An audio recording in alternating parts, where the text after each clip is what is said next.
Maskani, everyone. Professor Rahh, Professor Emeritus, California State University, Long Beach. We want to welcome you here to the Conscious Corner, and where we talk nothing but actual facts about Black. And we just want to say that we have a very distinguished presenter this evening, one who's a tireless worker for reparations, an organizer, community organizer, as well as a political scientist. And he likes to be referred to sometimes as a reparationist. We want to give praise and thanks to him for coming on to talk about a historical event, one that America would like to bury because it was so significant, because it was so excellent.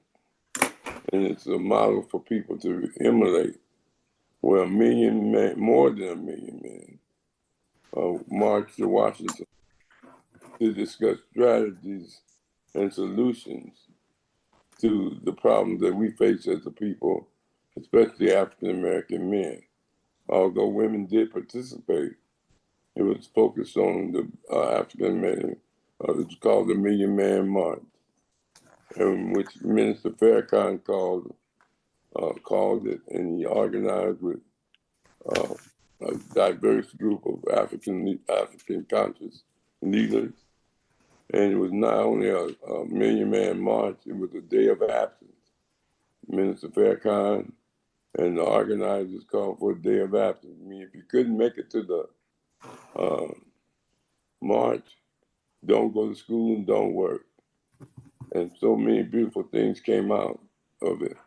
I'm going to let Professor Reginald Muhammad, who was a professor and one of the most committed brothers that I know, and that you should also know, because he's widely known in the circles of the community and in the nation for his tireless work in reparations, but not only that, for his scholarly work and for his presentations, often called to speak to young people and speak to people and speak truth to power and speak truth to the people.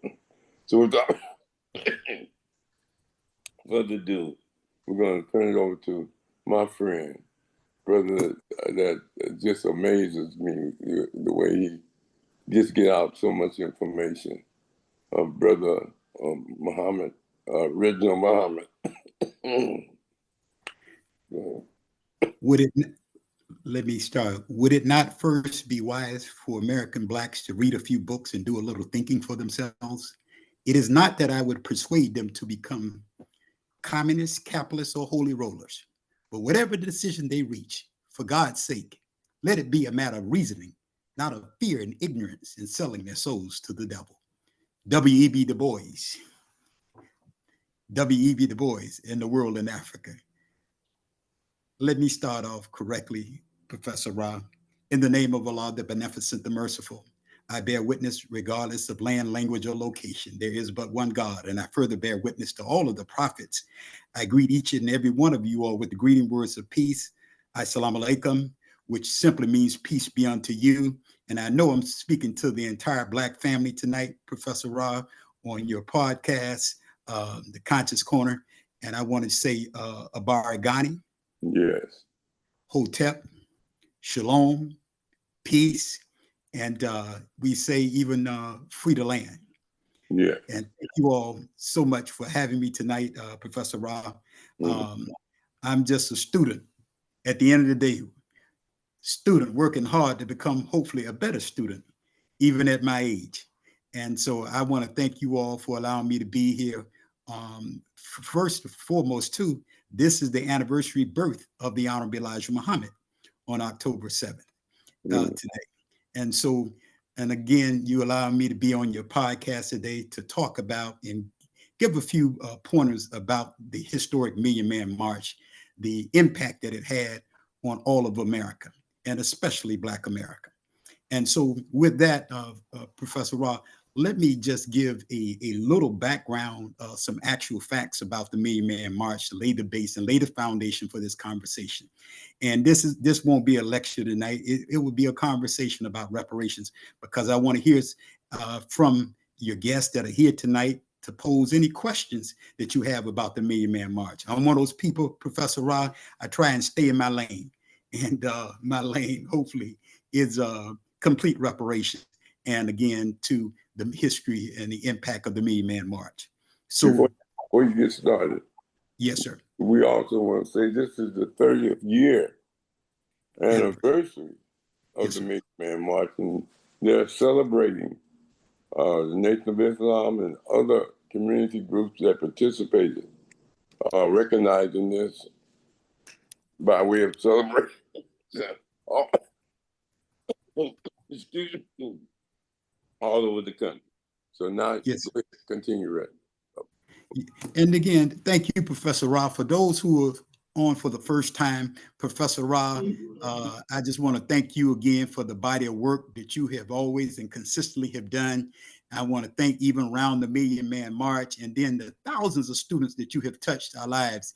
And Professor Rahh, over the more than 30 years ago, and when I was a graduate student at one point, briefly at the Long Beach State, brother, you allowed students to audit the class. You allowed thousands of students to anytime they were talking and organizing on behalf of our people, you allowed a space and a place for them.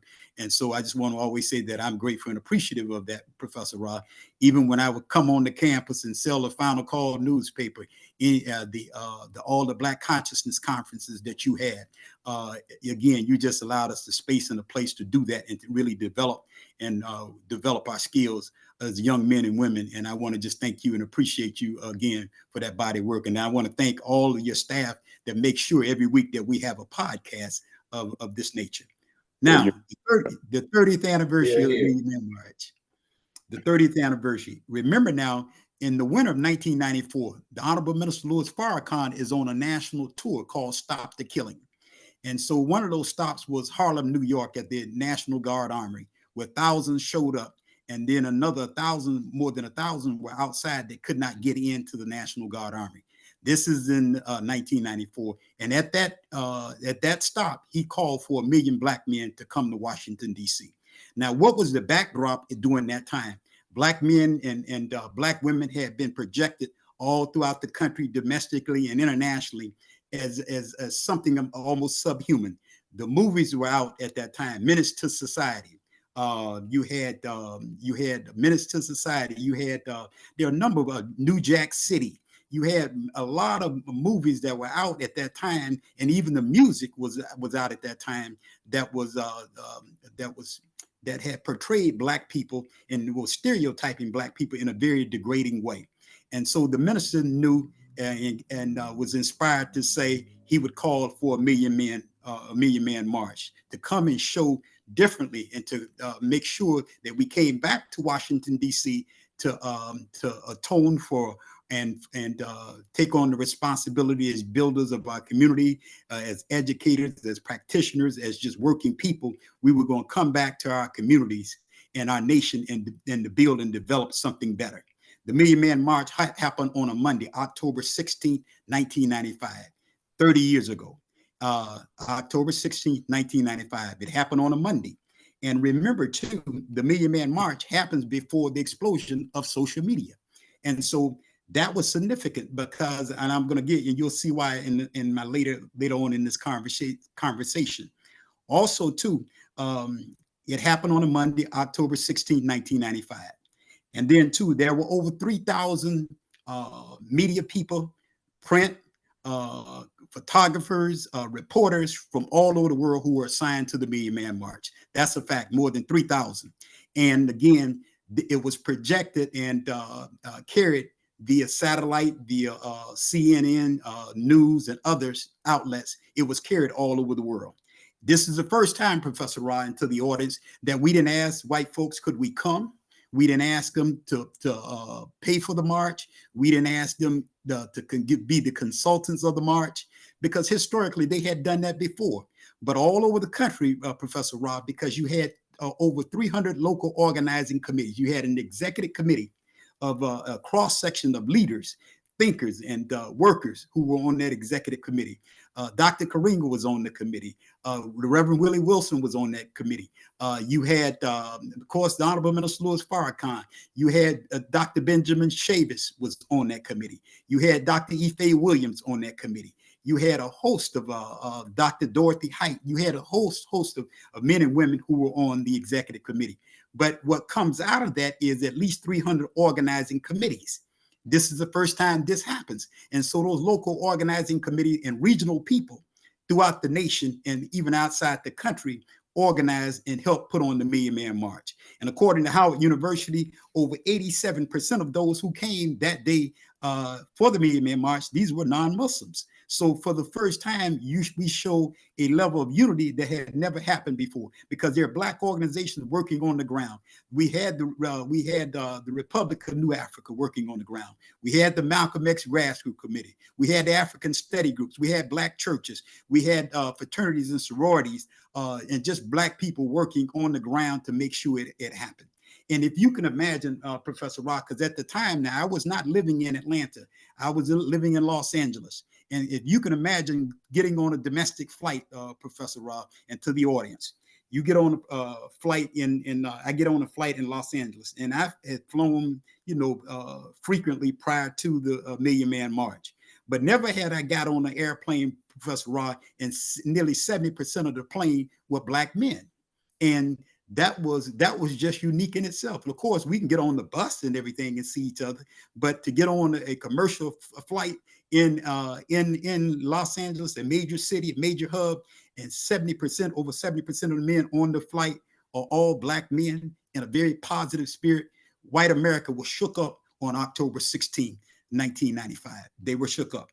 And so the other things that happened after the Million Man March, according to the Joint Center on Political Economic Studies in Washington, D.C., the only major political think tank that we have in the country, they showed that immediately after the march, there were 1.7 million new Black men registered to vote immediately after the march.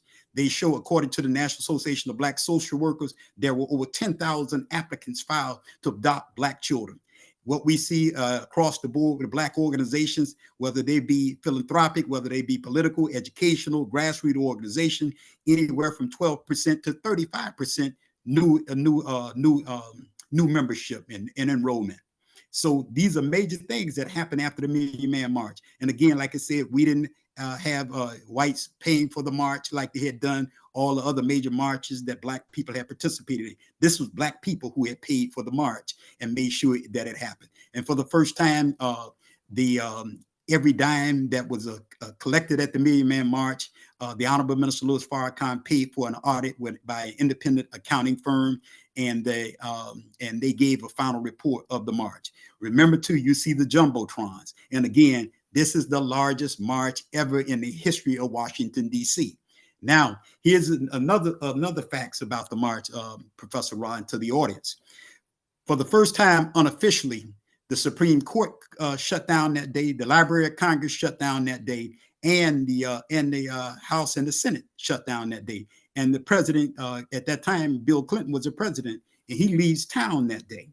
And so there was a controversy about the march, about the numbers, and we say and can prove that there were over nearly 2 million men who showed up on a Monday. The other thing is that the U.S. Park Service had always done a count of any gathering on the mall. But Professor Rahh, and to the audience, all that are on here, Brother Mshinda and others, they stopped doing a count. That crowd size was so large, and it was mobilized by us, a very grassroots way of doing things. And again, at the end of the day, the Park Service stopped doing any counts of the Million Man March, because once they were challenged, because they had underestimated the crowd, they said it may have been over 400,000 people. But when they were challenged and they knew we had the legal team to go to court, and then the Boston University showed too that it was more than 1 million men with their count, and because they had the technology in place, and they had done other counts of other historic marches. And they showed conclusively that the Million Man March was more than 1 million. And then two, it was the largest gathering ever in the history of Washington, D.C. It outnumbered any inaugurations. It outnumbered any other demonstrations, peace or otherwise. And so it was a beautiful day that day. And then also, since that time, again, they have stopped doing any counts, Professor Rahh. Why is it that they stopped doing any official counts of the Million Man March? Because at the end of the day, they really didn't want to show that Black people had the ability and the skill to organize and mobilize. That day, even after the march, Professor Rahh, there were nearly 2 million Black men that were there, but there was no fighting that day, Professor Rahh. And when we left the mall that day, there was not any paper or trash or any damage done at the Washington, D.C. on the mall that day. So these are some of the historic facts about the Million Man March. And the other thing that we show too, according to the FBI crime statistics in major cities for the next 10 years, crime went down in major cities throughout the United States. Also too, we show that again too, there's a surge in enrollment in historically Black colleges, because certainly Black college students played a pivotal role in the success of the Million Man March. We'll talk about that later. And then also, Professor Rahh, is that at the end of the day, it was a day of it was known as the Million Man March, Day of Atonement, and Day of Absence. There was a mission statement drafted after the Million Man March. There was critics who said, well, nothing happened after the march. And before we get off the broadcast, we'll talk about that conclusively. What are some of the things and the impact of the Million Man March? And lastly, I'll say this. This is a key point here. In my estimation and in my research of the Million Man March is that it brings in a whole new political and economic and political era for America.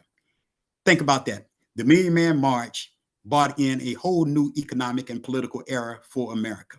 After the Million Man March, which was in 1995, and then by 1996, you have the women's Million Women's March in Philadelphia, and then after that, by 1997, you have the Million Youth March in New York and other major cities, and here even in Atlanta. So the Million Man March has an impact. And remember now, they unleashed all of their forces against the Nation of Islam and Black America, telling them not to even come to the march.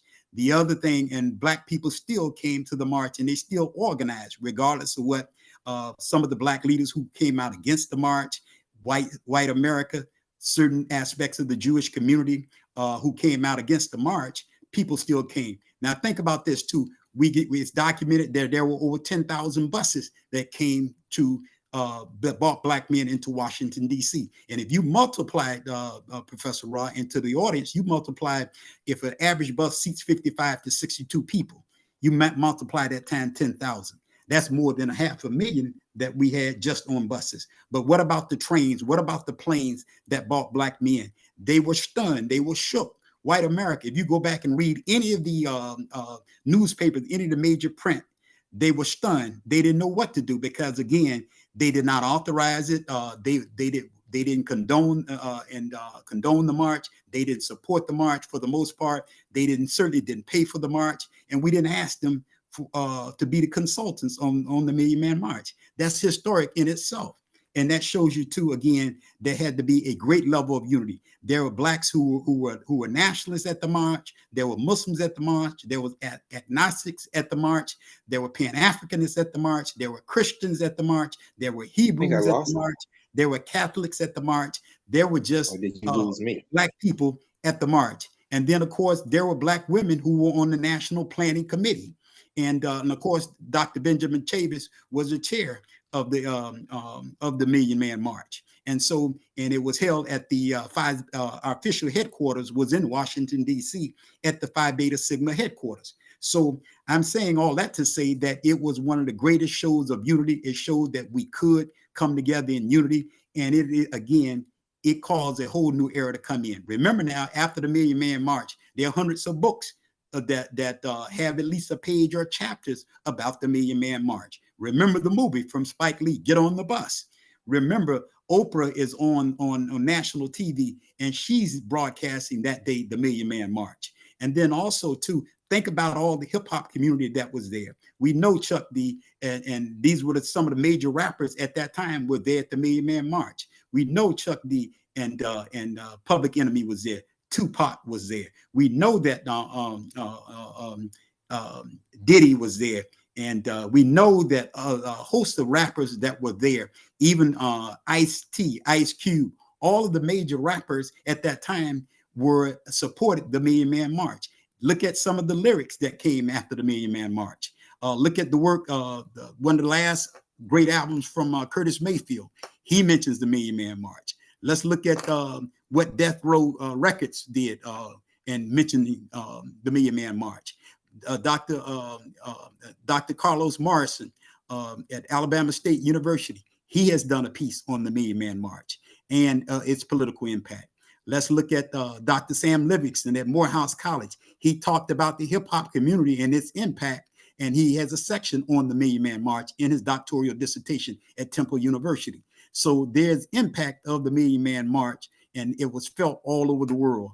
It was felt all over the world. It had that kind of an impact on people all over the world. Professor Akinsanya Cambone, I know a longtime resident of LA County, and one of your former colleagues, Professor Rahh, he was in Africa at the time. And he told me, and I think he had gone to at least 2 different countries in Africa. And he said in those 2 countries around, only thing they kept asking him, they knew he was from America, about the Million Man March. And then after the Million Man March, the Honorable Minister Louis Farrakhan goes on a national and international tour to various countries. Thousands and millions turned out to see him because they understood the impact of the Million Man March. And so there was an official document came out of the Million Man March. So it wasn't just a feel-good session. But go back and read the work of Dr. Maulana Karenga. We know the founder of the US organization and Kwanzaa. He penned the document, the mission statement of the official mission statement of the Million Man March. And in that mission statement, he looks at the political, economic, educational, and the cultural aspects and the goals and the objectives from the Million Man March. Go back and get Cotman's book, The Million Man March, major work. And then 2, one of the things that came out of the Million Man March that's significant and key is the Million Family March. We had the Million Family March, Millions More movement marches also. And what's key about the Million Man March, what comes out of there is the national agenda, public policy issues, analysis, and programmatic plan of action, 2000 to 2008. Now that's significant to the audience is because you can't name any issue that we're dealing with domestically or internationally that's not in the 154-page document. And every organization that's doing work today, whether it's social justice work, whether it's dealing with immigration, whether it's dealing with Black farmers, even reparations, is right here in the national agenda. And so we know that there are organizations who are utilizing, even if they don't give you credit for it, but you'll find a chapter in a page or 2 of in a framework for what they're doing today, even if it's internationally. And so that's key. But this was published in 2000 and 2008, the national agenda. And so we know that there was great work coming and the documentation that came. Time magazine, 1995. This is a book. And of course, they feature the Million Man March in the book. And so there's countless pieces that I have even in my library that we have been able to review. And then 2, before the end of 2026, we will issue, with the help of a number of other people, we will issue an economic and political impact report of 30 years after the Million Man March. And again, we bring in a whole new era. And how do we know we bring in a whole new era? Here's some of the other personnel. A lot of people like to call it after his president, after Obama wins 2 terms and was was the president here in the United States. But President Obama was at the Million Man March. In fact, he was part of the local organizing committee out of Chicago. One of his books, he mentions the Million Man March. He doesn't go into it in depthly, but he's there at the Million Man March. There are people who don't know that President Obama is in Chicago. They've seen one picture of him with the Honorable Minister Louis Farrakhan, and they went berserk.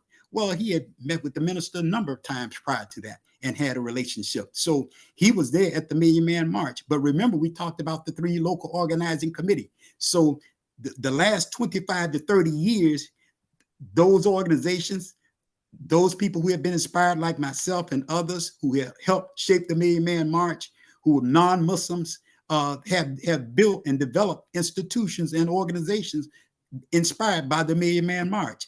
And then too, some of what you hear tonight from me is going to be somewhat biased, of course, because I'm a long-term member of the Nation of Islam. I was part of the local organizing committee in Los Angeles, and then too, I was part of the African Study Group in Los Angeles. So you're going to hear me be somewhat biased about the work of the Million Man March and its impact. But again, it did have that significant impact to the degree that I'm doing reparations work now. But in the mission statement of that Dr. Karinga penned, he talks about reparations in there. And as the minister told me many, many years ago, he said, Brother Reginald, find your niche and go to work. And so my niche ended up being reparations. But those are just some of the facts that I want to, and then I want to open it up for a discussion, Professor Rahh, and any questions about the Million Man March. But again, in 2026, with the help of others, we will issue an official document, impact and economic and political impact study of the Million Man March 30 years afterwards. Good. This was excellent, brother. Let me make sure I'm. This was excellent. Can you hear me? Yes, sir. First of all, we want to thank you for that excellent presentation and all the major points you made about the significance. I'm going to start with Brother Rahh. Brother Rahh, were you around with the Million Man March?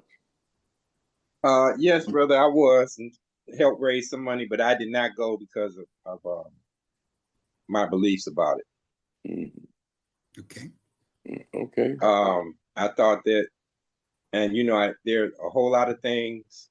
I want to say, first of all, there was only one man that could do that, put that call out, make it happen, and that's the Minister Farrakhan. And the other thing I want to say is how ironic it is with all our Black organizations when they have conferences, including my own fraternity, who he's a member of. We don't hear his voice. He's not invited these days. How ironic is that? And I want to say that I'm thankful for the brother coming on and pulling my coattail to the advantage and how that has enhanced our struggle here in North America. I wish it had been a little bit more economically centered. $1 million people with $100 donation each one. That's a co-op hotel or something.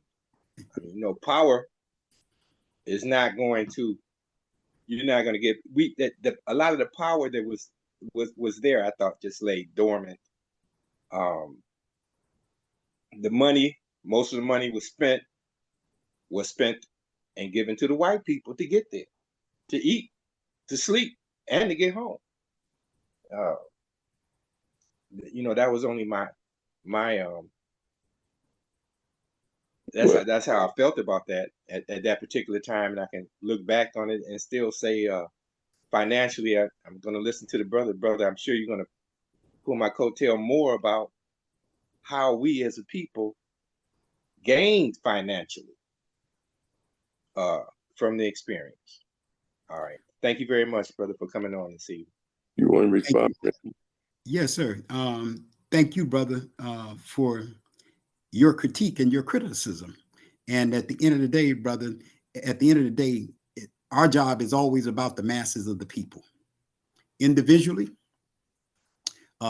sometimes we don't see how certain events are applicable. And the Honorable Minister Louis Farrakhan said, the Million Man March, he planted seeds, and those seeds would germinate at a later place and later time. And if you see how many organizations Go back and look at some of the research from the Pew Research and the Brookings Institute and the Joint Center on Political Economic Studies. Go back and look at the Congressional Black Caucus. You'll see, brother, the millionaires and a few billionaires that we have developed, which is I call properly the Million Man March era. You start to see us start to build and develop and even become even more enlightened and more educated about investing in ourselves. You'll see that we start to organize. One of the things that happens when you start talking about economics, brother, if you're not talking complete reparations, then you ain't talking but nothing but crumbs and confetti. And individually, we may be doing well, but what about the masses of our people? And so there has to be an economic piece that addresses the masses. Now, living in a capitalist society, we often look at how we doing individually, but the masses of our people are suffering, and they're still suffering. And again, go back and look at some of the studies that have been done, and we will be producing an economic impact report. And because that has to be addressed, brother, and we'll be able to show you conclusively it had an economic impact on our organizations and in our community. And we're much wiser for the Million Man March because it forced many of us to go back and study, research, and look at ourselves and say, how can we do this better? And again, how can we do this better? At the end of the day, even after this talk, Professor Rahh tell you, I'm going to tell you again, it's complete reparations. And that's the process by which a nation of people are provided with the means to restore their condition, to achieve complete decolonization, to make themselves whole through the ability to self-govern, self-sustain, and self-defend with their own independent landmass, economy, education, culture, and high civilization. There are 5 key factors when you're talking complete reparations. I'm still on the Million Man March now. Number 1 is education and culture. Number 2 is economics and investment. 3 is public and mental health. 4 is state land acquisition. 5 is public policy and legislation. And so, brother, going back and how we tie that into the Million Man March, brother, the land question has to be addressed. That land question, we could talk about individual economics all day, but how do the masses of the will benefit from this? How do we ensure that the masses are sustainable and successful for the remainder of the 21st century? That's complete reparation. And again, it addresses the individual, but the key is it addresses and it is applicable to the masses of our people. And so again, brother, we'll be able to produce that research for you by 2026, and that will give you and show you conclusively and document how we benefited economically as a people. Good. Brother Ernest, you have a question or a comment? The thing I didn't get a chance to go about the march, I knew about it in advance because I had several of my friends was in the Black Muslim sector here in Long Beach. You know, Herman Harp and Jimmy Swan, Minister Swan, I think they went. So we got a chance to hear a little bit about it from them, you know. But is that Mr. McBride, Ernest McBride? Yeah. Yes, how you doing, sir? I hadn't seen you in many years, but I lived in Long Beach and and soldiered under Minister Samad, who was at one point Jimmy Swan and of course Brother Goodman. Yeah, those were my big brothers, and they certainly guided me. And when in my young, you know, because I came into the nation in my mid-20s. So those were certainly, they had an impact and an influence on me. And and again, I'm grateful. And Professor Rahh knows all the people that you're naming too, brother, because we all kind of were in that circle. And certainly between Compton College and Long Beach State. I told Professor Rahh I kind of missed out because I went to state in 62 and 63. Yes, sir. And I dropped out, and then I didn't come back to 78 to 81, you know, and so I kind of missed the Black Student Union when they was rising up, you know, in the mid-60s there. Okay. Brother Mshinda, are you there?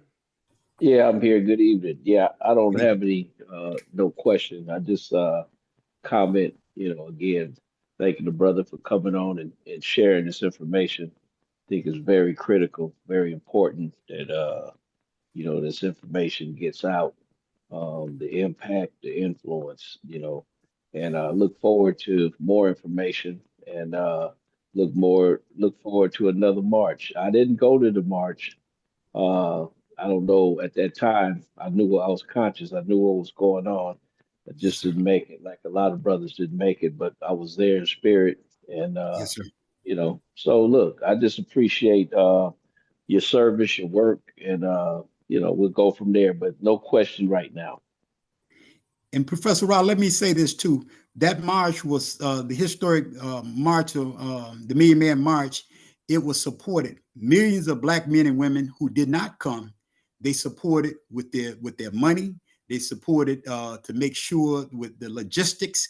They were on the local organizing committees, and there were millions of women who participated and made sure that black men got to the march and were supported at the Million Man March.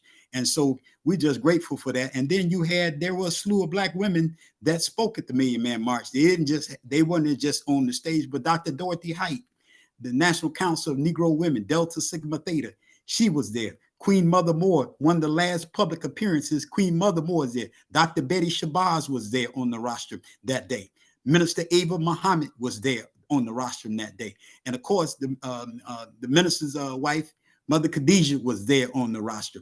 And then too, of course, Maya Angelou spoke that day at the Million Man March. So we had Dr. Ife Williams, a host of others, brother, who spoke at the march and participated and ensured that we would have a successful march. And of course, there were those who were critical of the march because the minister called for black men. And at the end of the day, the minister, one of the motivations for the minister calling for black men is that because black men, some of us had not lived up to our responsibility.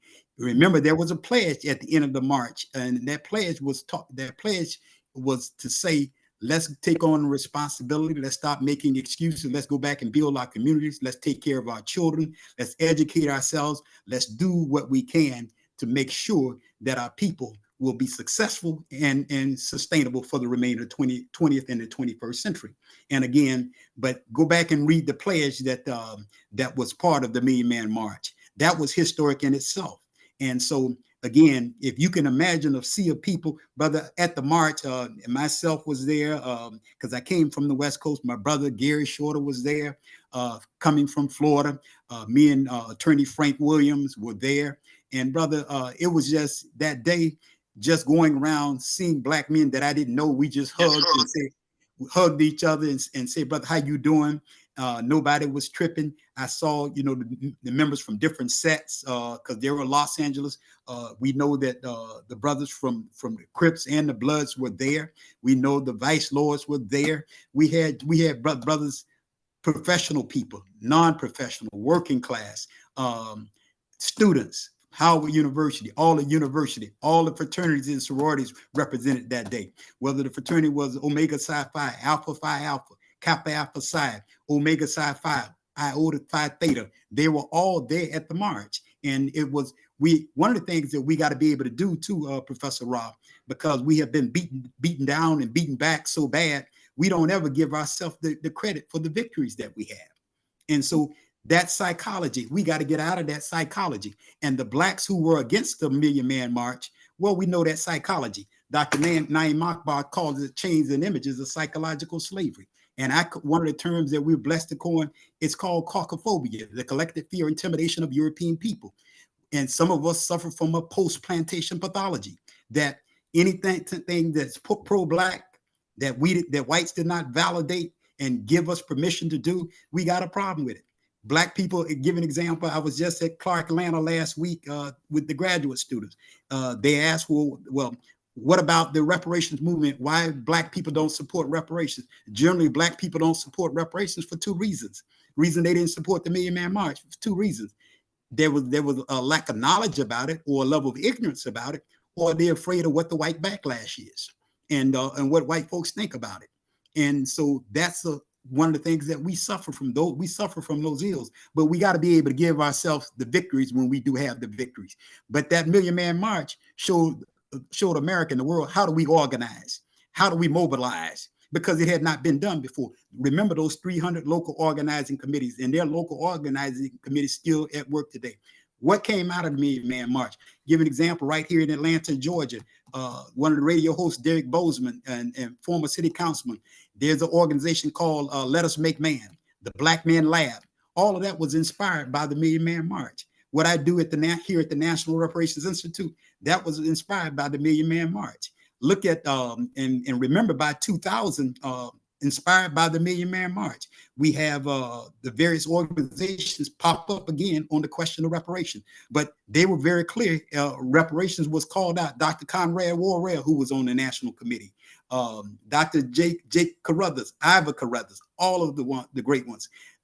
They mentioned and talked about reparations and talked about organizing grassroots. Remember, Dr. Obata was there. He's a brother that wrote The Art of Leadership, volumes 1 and 2. He spoke at the Million Man March. Then there were youth at the Million Man March. And so, again, let's give ourselves the credit for the victory for that level of unity that we had never seen before in America. Good, brother. That level of functional unity. Brother Rashaki, you have a comment? It's just excellent information, much needed to come out and be acknowledged. And, hopefully that we still, learn from it and pursue the ideals of it. So excellent information, Brother Reginald. Keep up the great work, and we always support you. Yes, thank you, sir. I think that's Dr. Yazid. Is that her name? That's Dr. Sharita. Yeah. Dr. Sharita? Yeah. Hey, peace and love, family. I'm just now coming in. I just want to say hi to my brother and seen you in a long time. You still look the same. How you doing? Good to see you. And I humbly apologize. I didn't get a chance to see you in the body of work that you're doing in Ghana and on the continent. But I know of your work because some of my people in Ghana, when I mentioned you, they knew of you and have connected with you. So we just want to thank you and your family, the Goss family, New Body Product, for your body of work. And her work and Dr. Goss's work is known internationally. Even when I was in Accra, Ghana, back in the latter part of 2023. Good to see you, Doc. And of course, we'll be reaching out to you soon. And thank you and give your whole family the greetings for us. Oh, thank you so much. Thanks for the kind words. We're about to celebrate 50 years next year. Absolutely. You're a part of that. Oh, absolutely. And I'm still a distributor. I would see you almost every day at one point in time when I was absolutely. in Atlanta. Yeah, and I'm still a distributor and still using the products. And the last time I was in Los Angeles, I stopped by the headquarters there in Compton and loaded up. And so we just are grateful and appreciative of the work. And but any of you all have any questions, any concerns about the Million Man March, the floor is open. Okay. But I just want to, share. I just want to say, Dr. Sharita, she was on Carl Nelson this morning. Oh, okay, good. Black Lives Matter was talking about the things that we need to do. And she came in and said, what about health? Yep. Oh, you were listening today. Yeah. Good. It was beautiful, beautiful. Miss Shorter, did you have a comment?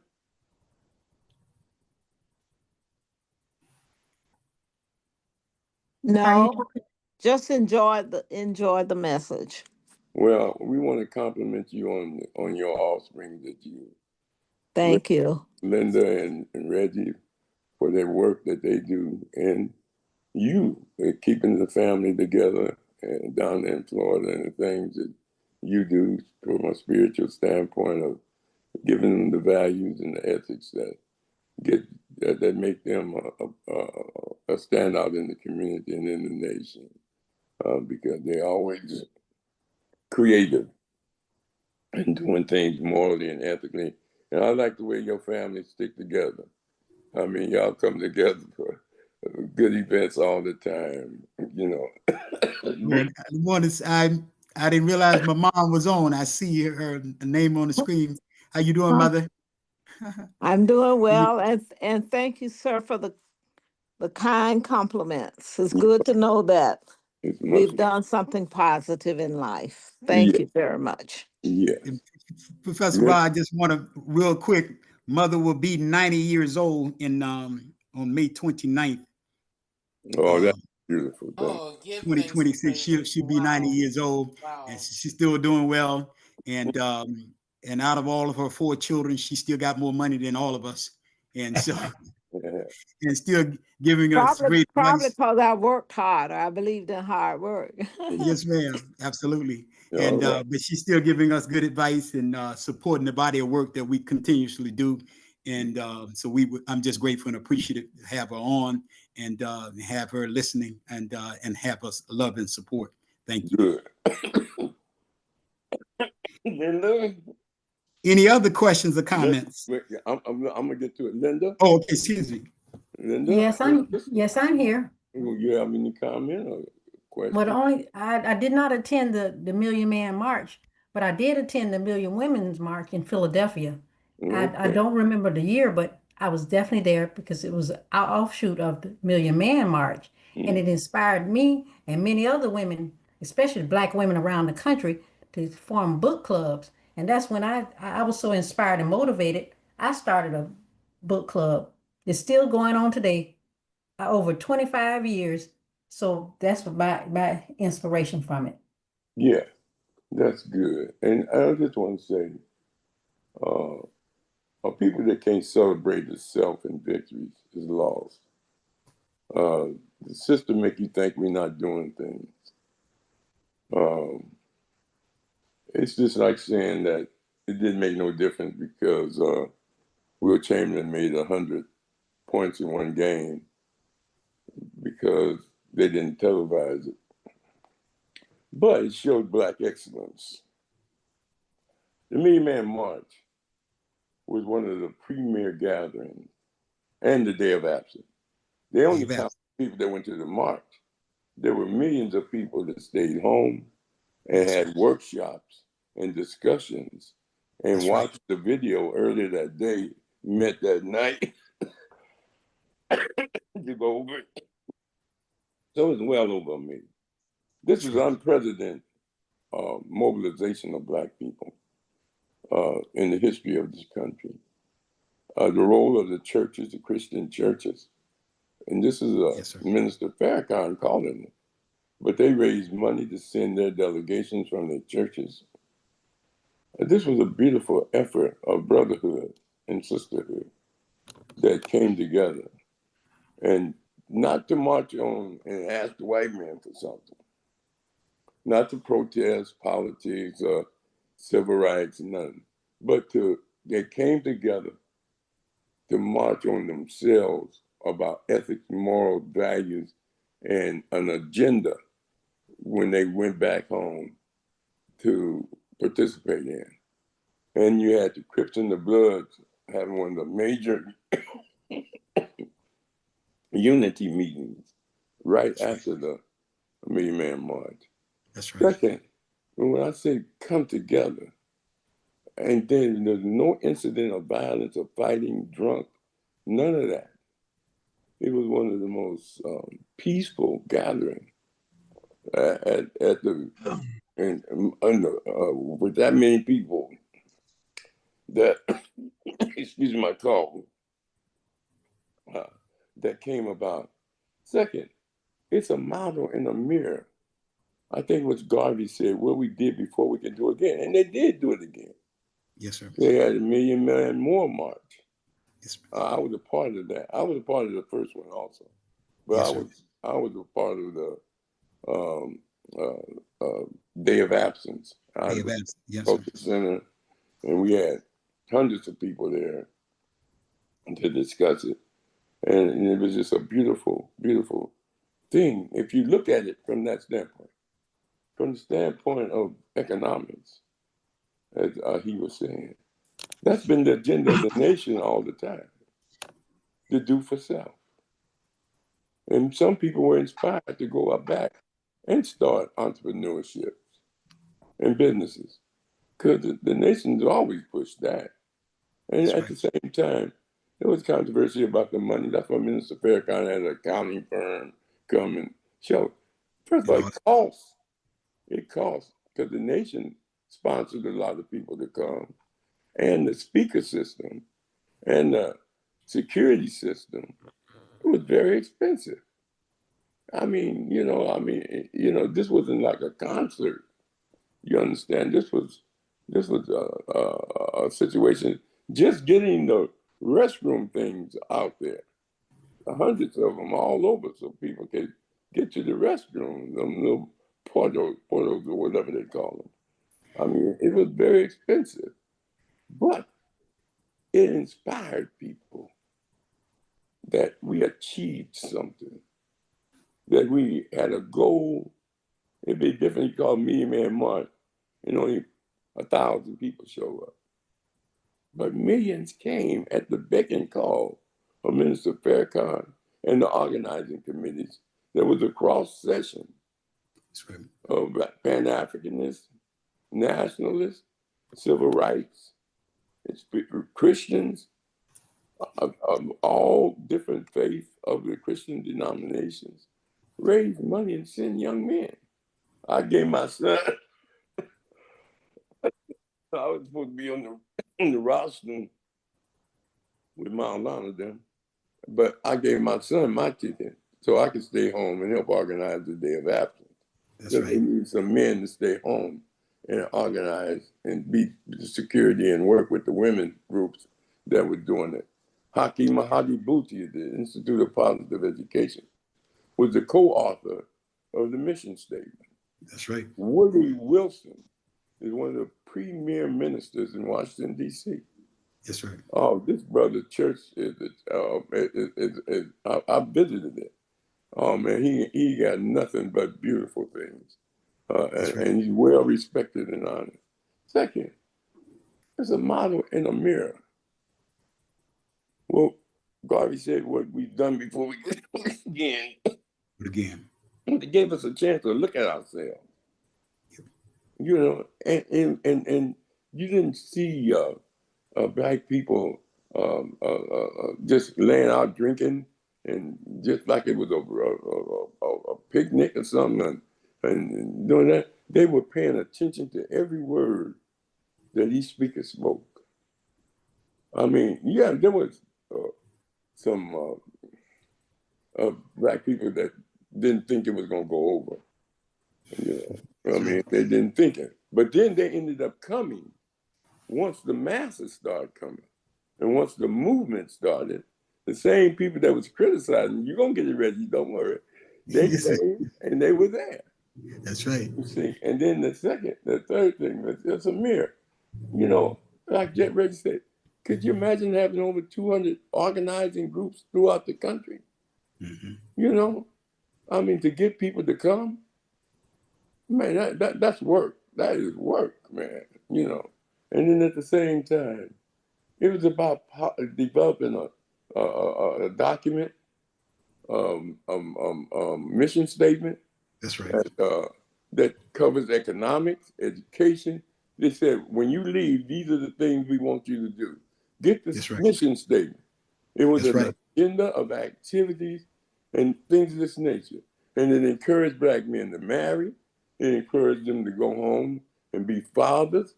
It encouraged them to be political conscious and active. It encouraged them. Yeah, the man gonna come back and dilute the community with drugs and alcohol and change the agenda from I'm black and I'm proud to records of that demeans us, as James Brown said.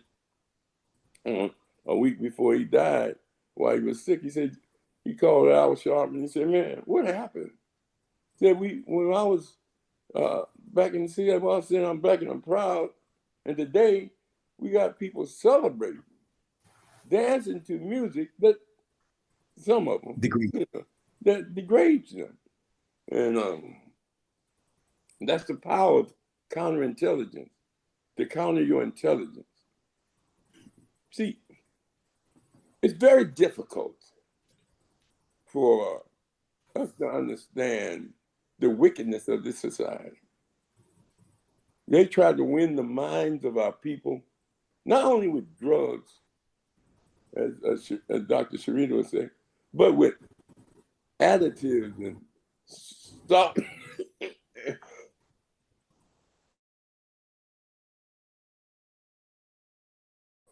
most people get more high on what they eat than they do on drugs, you know, and it causes long-time illness. But that's another point.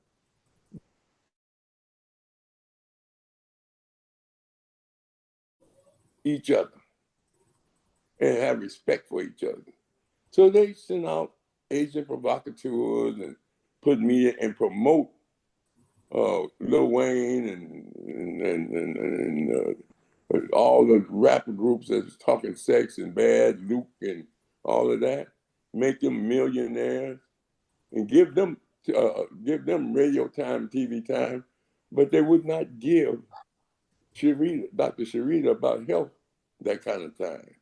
That's right. Well, interview, but then let me finish this. So there was policy, and as Reggie said, they had a pledge. Minister Farrakhan read the pledge, and it was just a beautiful thing to pledge to be a. We pray for them, but those that did get something out of it, that changed their minds, changed their lives, changed their vision of themselves. That was a beautiful thing. And then at the same time, it dealt with so many beautiful things that I remember. And then they called for it created a change throughout the communities. And it inspired us to continue to struggle. And our biggest struggles with ourselves and our own contradiction. And made people realize that you have to quit hurting your own people and things of this nature. And for a little while, as Reggie said, it happened. And this is a historical event, and we're not going to take nothing from it. I mean, yeah, there's some problems, issues behind the scenes, but hey, that's not it. The most important thing. It's just like Barack Obama winning the presidency. He didn't do that much for black people. He's a Democratic president. But what he did do was inspire people to vote, inspire people to have hope. It's just like going to church. And people be saying, well, but people believe that there's a heaven. And that makes them feel good that they'll see their ancestors if they go by the biblical script. All the three major religions talk about paradise or heaven that you are sent to. And it makes people act right and give them morals and values. And these churches and religious institutions were many of the life-saving things that brought us this far. Because that was the only organizations we had after the Holocaust of enslavement that they allowed us to have. And we used it for the struggle. Almost all your rebellionists were religious. I mean, Nat Turner said, God told me to do this. Harriet Tubman was a minister. You understand? Frederick Douglass ministered. All of them did these things. And so it was a beautiful thing, but I'm going to let Reggie go ahead on and make some more comments. And if anybody have any closing comments, go ahead. But I just love, like I said, I was a part of the second Million Man March. That's right. More. I was at the Dorothy Heights Center in Washington, D.C. I was specifically invited by Minister Farrakhan. Me and Maulana rode together there and his wife, and we came right back. But we organized Johnny Bakewell, the minister from the nation. He's in L.A. now. But anyway. Used to be Brother Minister Tony. Yeah, Tony was there. And, Minister Malik, yes, sir. As a matter of fact, when Minister Farrakhan came out, he recognized me because he was one of the first people that reached out when they put them trumped up charges on me, him and Maulana, and they knew they were fake charges just to get me out of the institutions. And most people still believe it. But anyway, go ahead, Reggie. Go ahead. No, thank you Professor Rahh, for bringing even more context to this discussion tonight and giving another perspective of it, because that day of absence was key and critical, Doc. Because one of the things that we know too, Professor Rahh, after the Million Man March, the minister talks about how certain doors that were open for him before all of a sudden became closed. Remember, the minister is banned from the colleges and universities after the Million Man March. And there were some who were saying that he should never be allowed to have that kind of power. Because remember now, if you have at least nearly 2 million show up on a Monday, and the U.S. standing army is only over 2.5 million,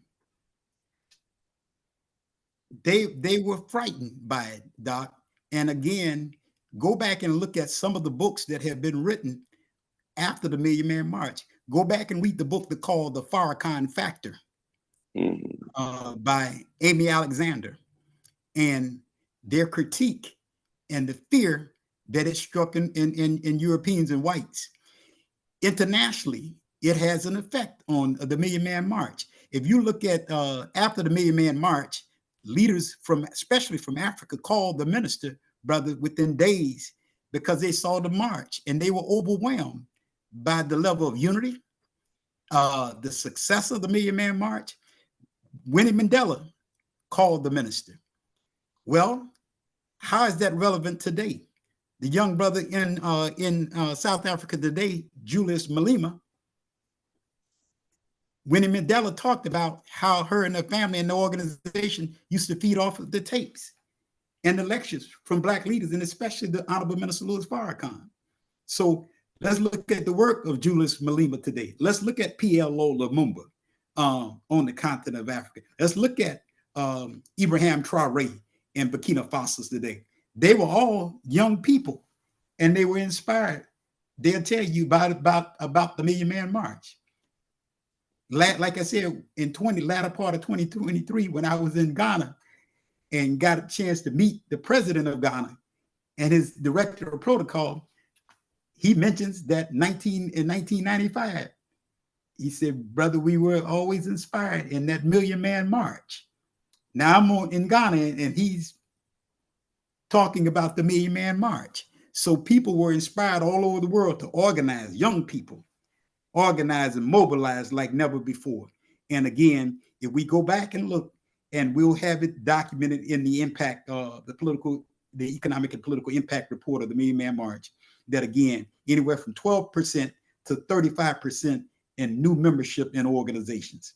And remember, this is the largest audience, public audience, for any of the leaders that you see current today. That was the largest audience for Reverend Al Sharpton. That was the largest audience for Reverend Jesse Jackson. That was the largest audience for a public audience I'm talking about, for Maya Angelou and all the other ones. Yende Baptiste, who spoke as one of the youth at the march. These are the largest, this is the largest public audience. And again, it sets a new model and a new precedence for organizing and mobilizing that America had never seen before. And they were shook. And again, think about the Congress. It's not a holiday for them, but they were so frightened of Professor Rahh, and then they thought there would be violence that day. Because, and according to Minister Abdul Sharif Muhammad, who was the supreme captain of the Nation of Islam, he meets prior to the Million Man March. He meets with heads of the FBI, CIA, the DC police, and all of them, because they were worried that something would happen that day. And they had National Guard there on the ground waiting. If something had happened that day, they were ready to come in with their heavy hand and arrest and get that situation under control. And we know when it comes to Black people, how they normally overreact. But again, the FBI, CIA, DC police, and a number of other agencies were all set in a meeting with Minister Abdul Sharif about the Million Man March, because their concern was this many Black men. And we knew the statistics at that time and how we had been projected all over the world. And they were worried about what would happen that day. But again, a sea of peace of Black men, that was unheard of. And again, it was just a positive vibe and a positive spirit for those who had come. and white America. At the time, Professor Rahh, when I talked to my father, he was when I talked to him later that night, he told me he was proud that me and my brother had gone to the Million Man March. Now, he was teaching at St. Petersburg College at the time, and majority white students. And he said in his classes, and he's teaching American government, state and local government, and constitutional law there. And he said that only thing he said he could not get any classwork done that day because they were so consumed, everybody on the campus, and this is a predominantly white campus now. There are some blacks there, but they were so consumed about the Million Man March because it's on all the national networks. They're stunned, Professor Rahh, because they have come against the march. They don't support it. They asked black men not to come. They would threaten. Some people said that they had threatened that if you get on the buses, they would stop you before you came in. And of course, I was coming in from LA. There were people who were saying, man, y'all ain't finna have no million people, and the word niggas gonna start something, man. Something's gonna happen. Y'all ain't gonna have no million people. Somebody gonna make something happen. Y'all wasting your time. We heard all of that negativity about the Million Man March. And again, we had the belief that, you know what, in unity, with some prayer and unity and work, we can make this happen. And it was a victory. That's good, brother. First of all, we want to thank you, brother. The grains of sand on the ocean are few compared to the many thanks we grant to you for your presentation. As I said, they're celebrating it, those that know the significance of it, and those that want to teach others the significance of it. Because if we done it that time, we can do it again. And we can focus on other issues. That's right. But at the same time, it was an inspiration for people to go out and be entrepreneurs and to travel to Africa and open up business and various things. I know a couple of students that went to the Million Man March and they ended up developing businesses across the sea, in Africa. And I'll give you their names and everything. But right now, anybody else have a burning question before we sign off? All right, Brother Rashaki, tomorrow? Yes, I'm about to show it. There it is. We got our guest tomorrow is Pastor and Special Agent Calvin Kressel, and we're doing one of our series called Born and Raised in Compton. So that will be tomorrow. Okay. Brother Reggie, do you have a closing comment?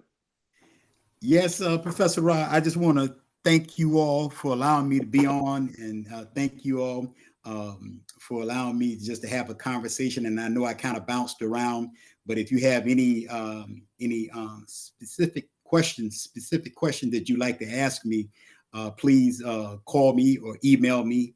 We need your help. We need your expertise. Those of y'all who are interested in working on this economic and political impact study, it'll be a political report of the 30 years after the Million Man March. And so any of you all are interested in, we need your expertise. We need your insight. If you have research skills, we need it. And because we want to document, we want to be able to document, not just talk and not it just be a bunch of rhetoric and we wasting time, but we want to be able to document what we have said and show conclusively the impact of the Million Man March. Because again, I like to say this again, the era that we're in even today is the Million Man March era. We have to give ourselves credit for it, and we have to take hold of it because the enemy will certainly not do it. And then two, one of the major statements that Minister Farrakhan makes at the Million Man March, many of us remember the March on Washington in '63 when Dr. King, his famous speech, I Have a Dream. But what many of don't remember about the Million Man March, I ask that you go back and watch at least some of the scholars and workers who presented at the Million Man March. But one of the things that Minister Farrakhan said, he said that one of the statements that he made that was profound, and it's even more applicable today, that white supremacy must die in order for humanity to live. Think about that. The mindset of white supremacy must die in order for humanity to live.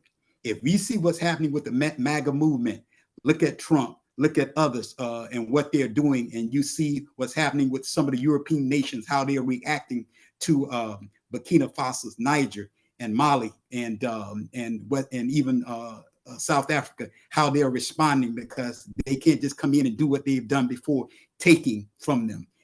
New forms of neocolonialism, not working on our people like it was 40 and 50 years ago. So at the end of the day, again, the impact of the Million Man March. And so let's not forget that the impact that it had. It's a whole new model, whole new era, whole new model methodology. How do you organize and mobilize? This was the Million Man March. Long before social media, we were organizing to that degree.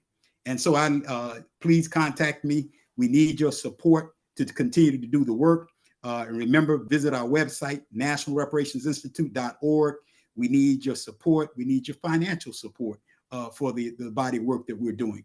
And again, we don't have any government backing. The money and the support comes from the people and come from my family. And so at the end of the day, we need your support. And because victory is assured if we stay together and we organize. And remember, the Honorable Elijah Muhammad said 95% of our problem could be solved just with our unity. 95% of our problem could be solved just with our unity. So let me leave with this. For the remainder of the 21st century, we must produce thousands of great thinkers who are great builders, and thousands of great builders who are also great thinkers. Then and only then are we prepared to take our original position on top and at the center of the world stage as a proud, productive, proficient, and powerful people. This level of restoration and transformation will only happen with complete reparations. Thank you all so much for your time. Thank you for your attention, and look forward to talking with and organizing with many of y'all again and again. Complete reparations. Thank you. Appreciate you, brother. Appreciate you. So we're going to say conscious corner, and each one teach one. Everybody continue to have a great day.